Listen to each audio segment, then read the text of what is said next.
Bismillahirrahmanirrahim. Assalamualaikum warahmatullahi wabarakatuh. Bagaimana kabarnya anak-anakku sekalian? Semoga selalu dalam keadaan sehat walafiat. Alhamdulillah kita masih bertemu pada mata pelajaran kimia. Di sini Ibu akan melanjutkan materi mengenai kesetimbangan kimia dan pergeseran kesetimbangan. Adapun subbab yang akan kita pelajari pada pertemuan kali ini yaitu faktor-faktor yang mempengaruhi pergeseran kesetimbangan. Kita bahas dulu mengenai pergeseran kesetimbangan. Suatu sistem dalam keadaan setimbang akan cenderung mempertahankan kesetimbangannya.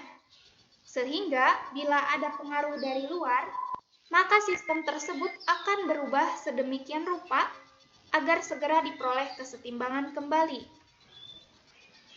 Seorang kimiawan Prancis, Henri Lecouvreur, pada tahun 1850 sampai 1936 menemukan bahwa jika reaksi kimia yang setimbang menerima perubahan keadaan atau menerima aksi dari luar, reaksi tersebut akan menuju pada kesetimbangan baru dengan suatu pergeseran tertentu untuk mengatasi perubahan yang diterima atau memberikan reaksi. Nah, seorang kimiawan Prancis, Henri Lecouvreur, menyebutkan bahwa ketika suatu kesetimbangan menerima aksi dari luar, maka kesetimbangan tersebut akan memberikan reaksi. Hal ini disebut prinsip Lecouvreur. Kemudian kita bahas mengenai faktor-faktor yang mempengaruhi pergeseran kesetimbangan. Faktor yang pertama yang mempengaruhi pergeseran kesetimbangan adalah konsentrasi. Kemudian faktor yang kedua adalah suhu. Faktor yang ketiga adalah tekanan. Kita akan membahasnya satu persatu. Yang pertama adalah pengaruh konsentrasi terhadap pergeseran kesetimbangan. Apabila dalam kesetimbangan homogen, artinya kesetimbangan tersebut memiliki komponen reaksi dengan fasa yang sama, konsentrasi salah satu zat ditambah, maka keadaan kesetimbangan akan bergeser ke arah zat yang tidak ditambah. Artinya, kesetimbangan bergeser menjauhi zat yang ditambah tersebut. Namun, apabila konsentrasi satu zat dikurangi, maka kesetimbangan bergeser ke arah zat yang dikurangi. Artinya, ketika konsentrasi zat dikurangi, maka pergeseran kesetimbangan akan mendekati zat yang dikurangi tersebut. Nah, selama suhunya tetap, maka harga tetapan kesetimbangan akan tetap. Kemudian, untuk lebih memahami, kita perhatikan ilustrasi berikut. Nah, berikut ini adalah keadaan sistem pada pembentukan molekul NH3, di sini ada NH3, oleh gas N2, nah ini N2, kemudian gas H2. Bagaimana ketika ditambahkan gas N2 pada sistem? Nah, ini yang merah adalah gas N2. Nah, pada penambahan molekul gas N2, sistem akan mengalami pergeseran kesetimbangan yang baru menuju pembentukan molekul gas NH3. Nah, kita lihat bahwa terjadi pergeseran kesetimbangan ke arah pembentukan NH3. Nah, ini ada NH3 yang terbentuk. Nah, demikian juga kita lihat ketika H2 ditambahkan ke dalam sistem kesetimbangan, bagaimana? Nah, demikian juga pada saat penambahan molekul gas H2, sistem akan mengalami pergeseran kesetimbangan yang baru ke arah pembentukan molekul NH3. Nah, ini sama, terjadi pergeseran kesetimbangan terhadap pembentukan molekul NH3. Nah, dengan kata lain, saat ditambahkan konsentrasi suatu komponen pada suatu sistem kesetimbangan, maka kesetimbangan akan bergeser menjauhi sistem yang ditambahkan tersebut. Nah, kemudian untuk lebih memahami bagaimana pengaruh konsentrasi terhadap pergeseran kesetimbangan, di sini Ibu buatkan dalam bentuk diagram supaya lebih mudah untuk dipahami. Di sini reaksi, kemudian di sini adalah produk reaksi. Nah, kita lihat bagaimana ketika konsentrasi reaksi dinaikkan. Ketika konsentrasi reaksi dinaikkan, maka kita lihat tanda panah ini mengarah ke arah kanan atau ke arah produk reaksi. Apa artinya? Berarti kesetimbangan bergeser ke arah kanan atau ke arah produk reaksi. Kemudian kita lihat lagi bagaimana ketika konsentrasi reaksi diturunkan. Nah, kita lihat bahwasannya tanda panah mengarah ke arah kiri atau ke arah reaksi. Apa artinya? Berarti kesetimbangan bergeser ke arah kiri atau ke arah reaksi. Kemudian selanjutnya kita tinjau lagi dari produk reaksi. Bagaimana ketika konsentrasi dari produk reaksi diturunkan? Kita lihat tanda panahnya mengarah ke arah kanan atau ke arah produk reaksi. Apa artinya? Berarti kesetimbangan bergeser ke arah kanan atau ke arah produk reaksi. Kemudian kita tinjau lagi bagaimana ketika konsentrasi dari produk reaksi dinaikkan. Kita lihat tanda panahnya. Nah, ini dia mengarah ke arah kiri atau ke arah reaksi. Artinya, ketika konsentrasi dinaikkan, maka kesetimbangan bergeser ke arah kiri atau ke arah reaksi. Seperti itu. Kemudian,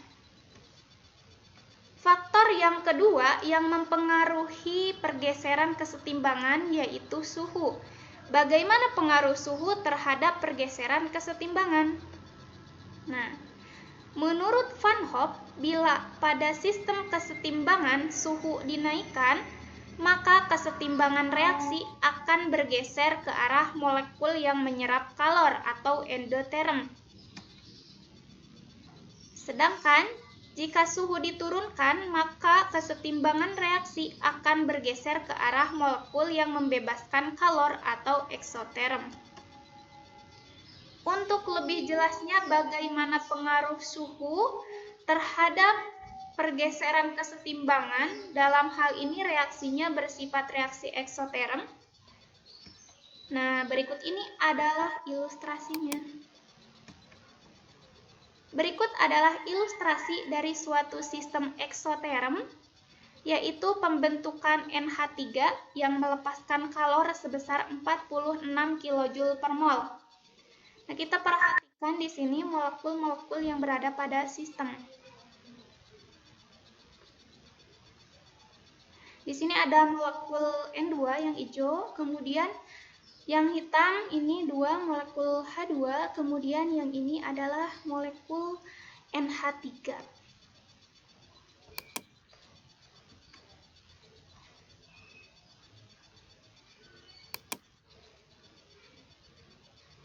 Nah, kita perhatikan molekul-molekul yang berada pada sistem tersebut.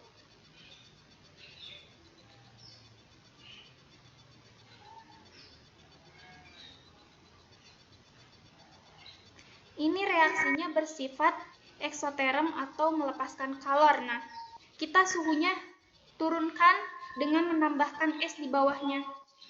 Nah, pada saat suhu diturunkan, molekul-molekul N2 dan H2 akan saling melepaskan diri dan bergabung membentuk molekul NH3. Kita bisa lihat dari sini, bahwasannya di sini terbentuk beberapa molekul NH3. Sehingga dapat disimpulkan bahwa pada reaksi eksoterm, jika suhu diturunkan, maka reaksi akan bergeser ke arah produk. Di sini produknya adalah NH3 dan kita lihat dari ilustrasi ini bahwasannya terbentuk NH3. Kemudian bagaimana ketika suhu dinaikkan? Di sini kita kasih pemanas.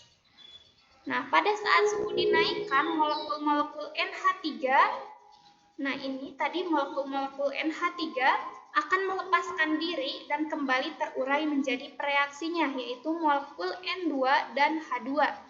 Sehingga dapat disimpulkan bahwa pada reaksi eksoterm, jika suhu dinaikkan maka reaksi akan bergeser ke arah reaktan. Kita lihat bahwasannya tadi di sini ada molekul NH3. Kemudian ketika dipanaskan dia terurai kembali menjadi molekul N2 dan molekul H2. Seperti itu. Nah, kesimpulannya tadi ketika suhunya dinaikkan maka reaksi bergeser ke arah kanan. Ke arah pembentukan N2 dan H2. Nah, kemudian bagaimana pengaruh suhu terhadap pergeseran kesetimbangan jika reaksinya bersifat endoterm atau bersifat membutuhkan kalor. Kita lihat ini adalah ilustrasinya. Berikut ini adalah ilustrasi dari suatu sistem endoterm, yaitu pembentukan NO2 yang memerlukan kalor sebesar 34 kJ. Nah, ini perhatikan molekul-molekul yang berada pada sistem. Nah, ini ketika suhunya dinaikkan atau ditambahkan pemanas, maka molekul N2 dan O2 akan saling melepaskan diri dan bergabung membentuk NO2. Nah, ini kita lihat bahwa di sini terbentuk molekul-molekul NO2 maksud Ibu. Sehingga dapat disimpulkan bahwa pada reaksi endoterm, jika suhu dinaikkan, maka reaksi akan bergeser ke arah produk. Kemudian bagaimana ketika suhu diturunkan? Di sini dikasih es batu. Nah, pada saat suhu diturunkan, molekul-molekul NO2 akan melepaskan diri dan kembali terurai menjadi preaksi-preaksinya, yaitu molekul-molekul N2 dan O2. Nah, pada keadaan ini kesetimbangan bergeser ke arah penguraian produk, sehingga dapat ditarik kesimpulan bahwa pada reaksi endoterm, jika suhu diturunkan, maka reaksi akan bergeser ke arah reaktan. Nah, di sini kita lihat bahwasannya NO2 ini terurai kembali menjadi reaksinya, yaitu N2 dan juga O2. Kemudian untuk lebih memudahkan, Ibu buatkan dalam bentuk diagram bagaimana pengaruh suhu terhadap pergeseran kesetimbangan. Nah, dalam hal ini reaksinya bersifat eksoterm atau melepaskan kalor. Nah, kita lihat di sini ada preaksi, kemudian di sini adalah produk reaksi, dan delta H sama dengan negatif. Arti negatif di sini artinya reaksi tersebut bersifat melepaskan kalor atau reaksinya disebut reaksi eksoterm. Nah, bagaimana ketika suhu diturunkan? Ketika suhu diturunkan, kita lihat bahwasannya tanda panah mengarah ke arah kanan atau ke arah produk reaksi. Artinya apa? Berarti kesetimbangan tersebut bergeser ke arah kanan atau ke arah produk reaksi. Tetapi bagaimana ketika suhu dinaikkan? Nah, ketika suhu dinaikkan, kita lihat tanda panah ini bergeser ke arah kiri. Kita lihat ini arahnya ke arah kiri atau ke arah preaksi. Artinya apa? Berarti kesetimbangan tersebut bergeser ke kiri atau ke arah reaksi. Kemudian selanjutnya ini masih pengaruh suhu terhadap pergeseran kesetimbangan, tapi di sini reaksinya bersifat endoterm atau sifatnya itu membutuhkan kalor. Nah, di sini ada reaksi. Kemudian di sini ada produk reaksi. Dan di sini delta H sama dengan positif. Artinya reaksi tersebut adalah reaksi yang membutuhkan kalor atau disebut juga reaksi endoterm. Nah, bagaimana ketika suhu dinaikkan? Ketika suhu dinaikkan, kita lihat bahwa tanda panah ini mengarah ke arah kanan atau ke arah produk reaksi. Apa artinya? Berarti kesetimbangan tersebut bergeser ke arah kanan atau ke arah produk reaksi. Kemudian kita lihat lagi bagaimana ketika suhu diturunkan. Ketika suhu diturunkan, kita lihat tanda panahnya ini mengarah ke arah kiri atau ke arah reaksi. Artinya apa? Berarti kesetimbangan bergeser ke arah kiri atau ke arah reaksi.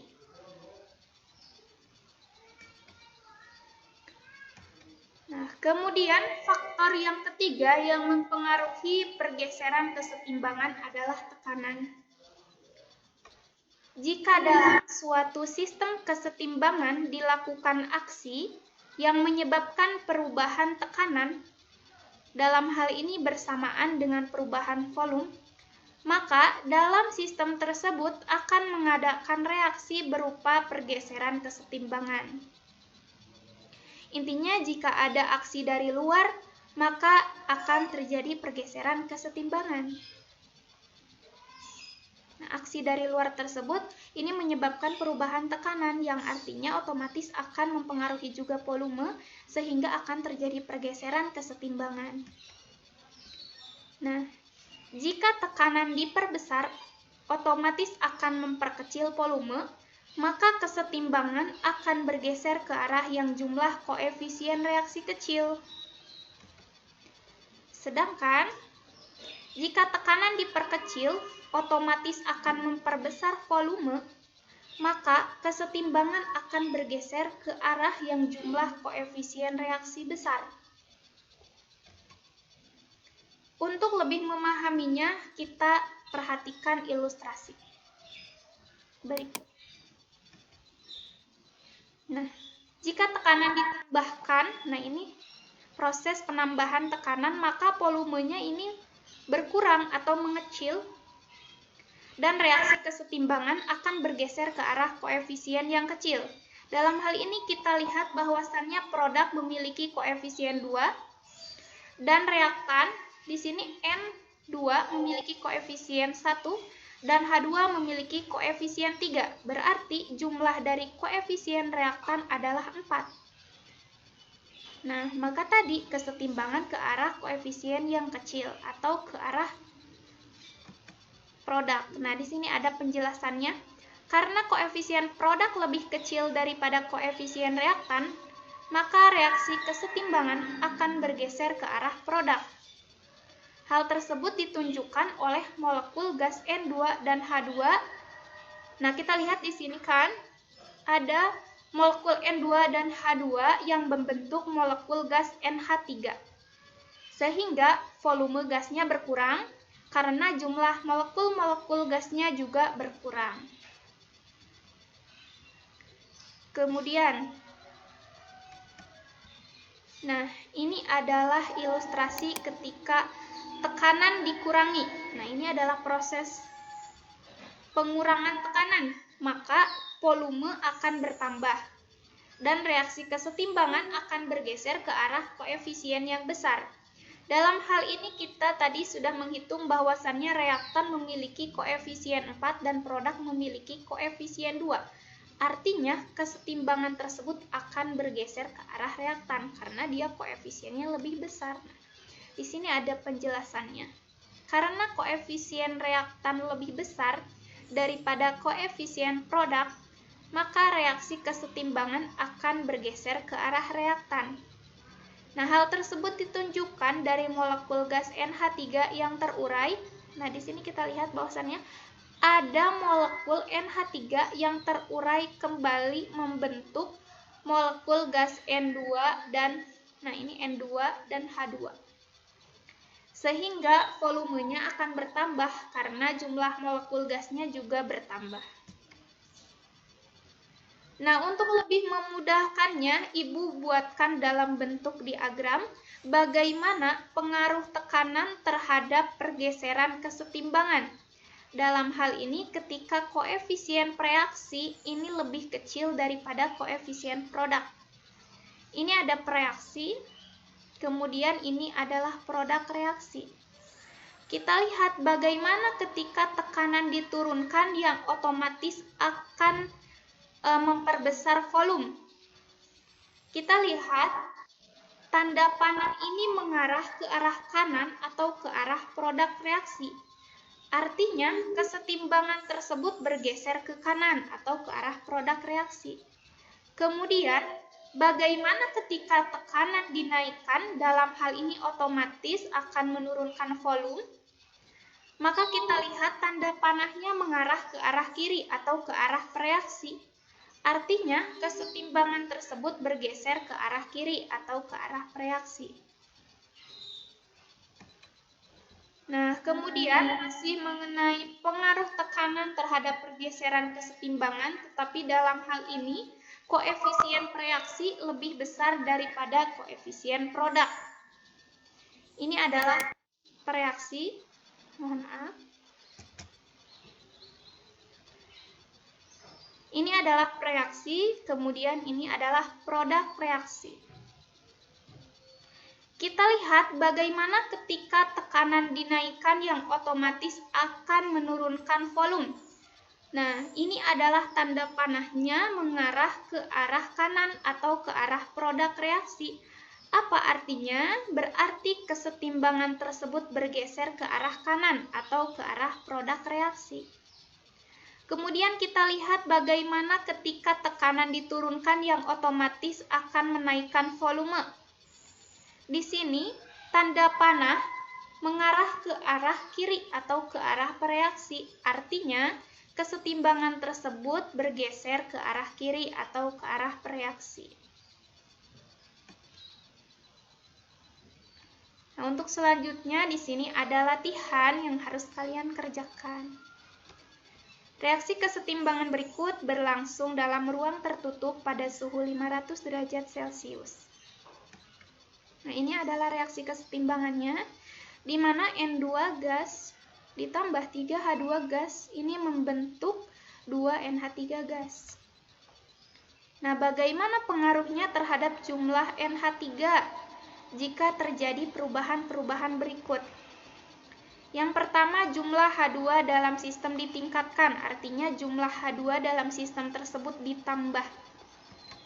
Kemudian yang B, produk dipisahkan di sini artinya produk tersebut dikurangi. Berarti ketika NH3 dikurangi, maka bagaimana pengaruhnya terhadap kesetimbangan tersebut. Kemudian ini latihan yang nomor 2. Reaksi kesetimbangan berikut terjadi dalam ruang tertutup pada suhu 500 derajat Celcius.